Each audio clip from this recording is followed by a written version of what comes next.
All right, keys 1, this is Come Thou Long Expected Jesus.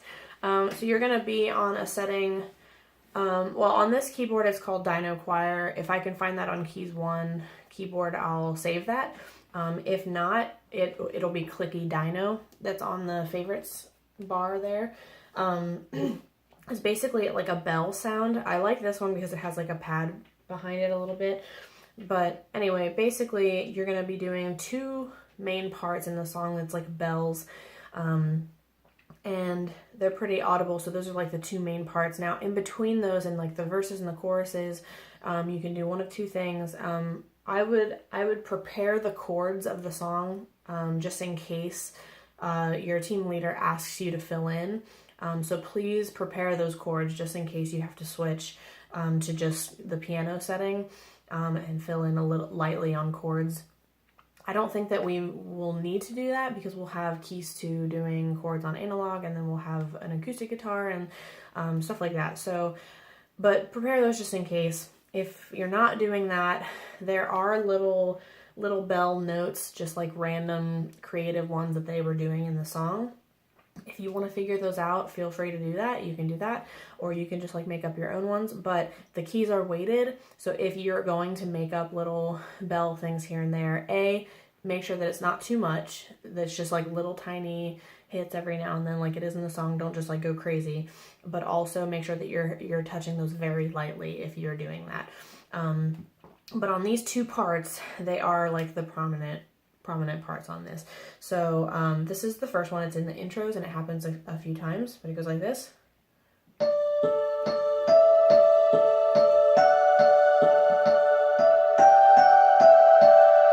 Okay, now you can hear how it kind of rings out. I am using the pedal on that, so again, just kind of make sure that you're like lifting that in the middle of the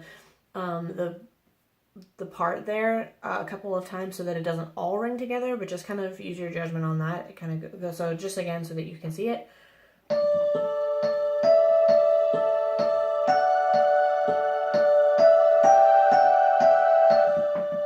Okay, so that was a little bit slower, but it just repeats that a couple of times in the intro, and you'll need to repeat it just as long as whatever transition is happening there. And then the second part goes like this, and it's in the bridges. It goes...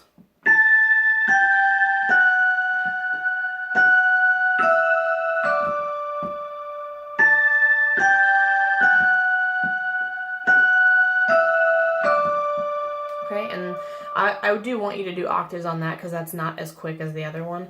So for the first one, with the intro one, be prepared to do it an octave higher if your team leader says like it'll sound better or it's more audible in the house, just to do it an octave higher. But from what it sounds like in the song, it's lower, and then this one is higher. And then at the very end, this part at the very end is actually the octave higher. But that kind of sounds like light and pretty, so just be at the disposal of your team leader, whatever they want. So I'm going to play the song and so that you can hear where they come in.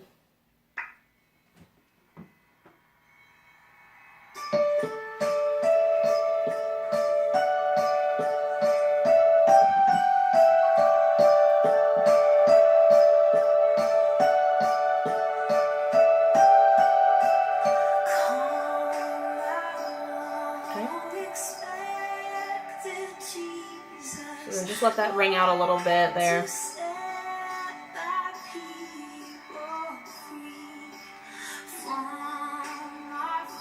you can hear little bell hits every now and then in the verses.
just goes on for a while.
So then that part comes back in here, sorry.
Okay, that's where it ends there.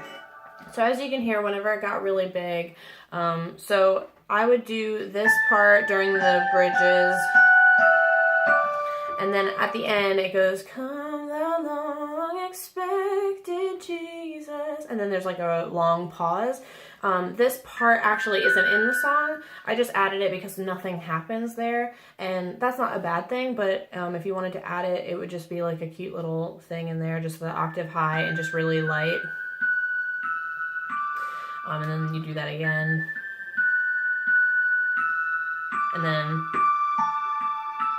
that comes back in. So I actually, I kind of messed up there. I started up here and then I went down because I was like, oh wait, but it's kind of down. But I would actually just keep it up the octave from that point on, because then when it gets really big, I want you to be up the octave so that you can actually hear it. And whenever it gets really, really big. So then that just happens throughout that whole instrumental. And that's basically it. At the very end, we'll kind of figure out what to do at the end there. We'll have actual ending chords to go off of. Or we might just leave that hanging and go on to the next song, depending on where this is in the set list. So that's basically it. Those are your two parts. If you want to be a little bit creative with the bell things in between, you can just make sure that they're really light. So then just remember that it's down the octave here, in the intros, and then this part is octaves, and then after that part, just do this part really light, and then whenever you go back into this part, do it up the octave from that point on. When it goes really big, just do it bigger and hit the keys harder because they're weighted. So those are the only two parts that you have to do. Other than that, like I said, please just learn the chord changes just in case you need to fill in a little bit on whatever, or if for some reason we need you to do chords instead on a certain part and switch, just make sure that you're prepared with the chord changes on that. Okay, we'll see you soon.